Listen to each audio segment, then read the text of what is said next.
नमस्कार दोस्तों, एक बार फिर से आप सभी का स्वागत है हमारे चैनल पर। तो बजट 2023 आपके लिए कुछ खुशखबरी ला सकता है। नौकरी करने वालों के लिए बड़ी खबर, नए टैक्स सिस्टम में भी मिल सकता है टैक्स छूट का फायदा।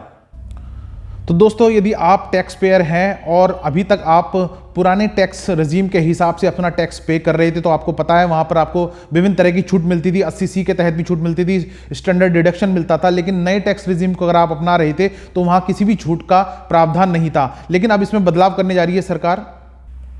देखिए, डेलाइट इंडिया के पार्टनर सुधाकर सेतुरमन ने कहा है सरकार कुछ कटौतियों की अनुमति देने पर विचार कर सकती है। उन्होंने कहा कि इस योजना में भी जीवन प्रीमियम यानी life insurance premium, home loan repayment और अन्य कटौती पर छूट दी जा सकती है।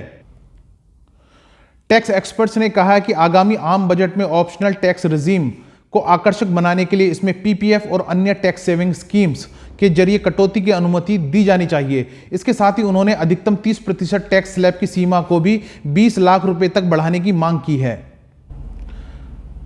अब जानते हैं नए टैक्स सिस्टम में टैक्स स्लैब। सरकार ने आम बजट 2020-21 में ऑप्शनल टैक्स रजीम शुरू की थी, जिसमें इंडिविजुअल और हिंदू अविभाजित परिवारों HUF पर कम दरों के साथ टैक्स लगाया गया। हालांकि इस रजीम में house rent allowance, home loan के ब्याज और 80C, 80D, 80CCD के तहत निवेश जैसी अन्य टैक्स छूट नहीं दी जाती। इसके तहत 2.5 लाख रुपए तक की कुल आय टैक्स फ्री है। इसके बाद 2.5 लाख रुपए से 5 लाख रुपए तक की कुल आय पर 5%, 5 लाख रुपए से 7.5 लाख रुपए तक की कुल आय पर 10%, 7.5 लाख रुपए से 10 लाख रुपए तक की आय पर 15%, 10 लाख रुपए से 12.5 लाख रुपए तक की आय पर 20%, 12.5 लाख रुपए से 15 लाख रुपए आय पर 25% और 15 लाख रुपए से ऊपर आय पर 30% की दर से टैक्स लगाया जाता है। हालांकि इस योजना ने टैक्स पेयर्स का अधिक ध्यान नहीं खींचा, क्योंकि कई मामलों में इसे अपनाने पर टैक्स पेयर को अधिक टैक्स देना पड़ा होगा। तो फ्रेंड्स, अगर ये खबर आपको पसंद आई है तो चैनल को जरूर सब्सक्राइब कर लीजिए और कमेंट करके बताइए कि आप कौन से टैक्स रजीम के हिसाब से अपना टैक्स पे कर रहे हैं या करेंगे।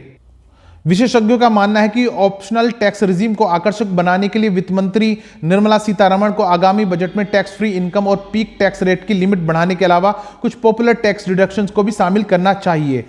नांगिया एंडरसन इंडिया के चेयरमैन राकेश नांगिया ने कहा कि सरकार को ऑप्शनल टैक्स रजीम में टैक्स रेट्स को अधिक तर्कसंगत बनाना चाहिए। उन्होंने इस पूर्वगामी कटौतियों या छूटों के अनुरूप बनाने की पैरोकारी की है।